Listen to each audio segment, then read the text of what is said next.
है ये भी। लहाजा जो ओहदे होते हैं वो मैटर नहीं करते, इंसान का किरदार और उसका अमल जो है वो इंसान को बड़ा करता है, ओहदे बड़ा नहीं करते। अब बात करते हैं इमरान खान की रहाई में रुकावट कौन है। मियाँ अबाद फ़रूक जो कि मिलिट्री कस्टडी में थे, जो कि मिलिट्री कोर्ट से उनको सज़ा हुई और अब वो अपनी सज़ा पूरी करने के बाद रिहा हुए हैं। और उन्होंने अपने एक इंटरव्यू में बोला है कि पीटीआई में कुछ ऐसी काली बेड़े मौजूद हैं जो नहीं चाहती कि इमरान खान की रहाई हो।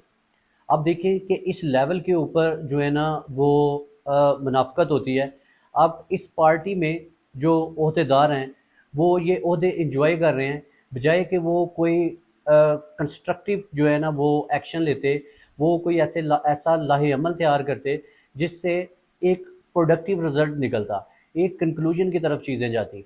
अब मियाँ अबाद फ़रूक के मुताबिक वो ये बोल रहे हैं कि कस्टडी के दौरान उनके साथ हसन नियाज़ी थे, बड़े ही वेल एजुकेटेड लोग, इंजीनियर, डॉक्टर्स, आर्किटेक्ट्स, इस लेवल के जो नौजवान हैं वो वहाँ पे जेलों में बंद हैं, सिर्फ पीटीआई के लिए, सिर्फ इमरान खान के लिए।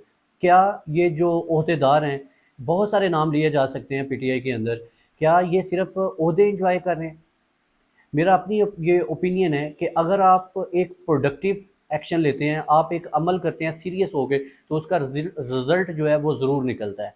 अब इन्होंने जब भी कोई इस तरह की मूवमेंट चलती है, जब भी जो पीटीआई के नौजवान हैं, कारकुन हैं, वो कोई ऐसा ऐलान करते हैं कि हम इमरान खान की रिहाई के लिए प्रोटेस्ट करेंगे, तो कोई ना कोई ऐसा लॉलीपॉप या कोई ना कोई शोशा छोड़ दिया जाता है कि इमरान खान की रिहाई करीब है, इमरान खान के साथ मुलाकातें हो रही हैं। अब जो है ना कोई कंस्ट्रक्टिव जो है ना वो चीज़ हो रही है, इमरान खान की रहाई के लिए सीरियस जो है ना वो इक़दामात लिए जा रहे हैं। तो फिर जो नौजवान हैं, जो कारकुन हैं, वो थोड़े ठंडे हो जाते हैं।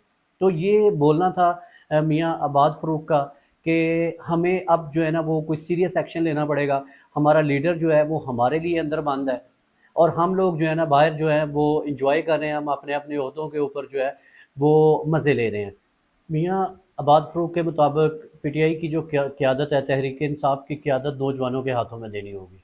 और ये बात बड़ी खुशाइंद है कि जिस तरह से मियाँ अबाद फ़रूक ये बात कर रहे थे कि बड़े वेल एजुकेटेड जो कारकुन हैं, बड़े-बड़े अच्छे लोग जो हैं, अच्छे कारकुन जो है ना बड़े वेल एजुकेटेड पढ़े लिखे लोग जो हैं, वो वहाँ जेलों के अंदर बंद हैं और वो पीटीआई के लिए और मुल्क के लिए जो हैं वो बड़े फ़िक्रमंद हैं। लिहाजा ये जो फसली बटेरे हैं, ये जो मफादाती टोला है तहरीक इंसाफ में, इसको उठा के बाहर फेंकना होगा और इस तहरीक इंसाफ की जो क़यादत है वो नौजवानों के हाथों में देनी होगी। आप ये देखेंगे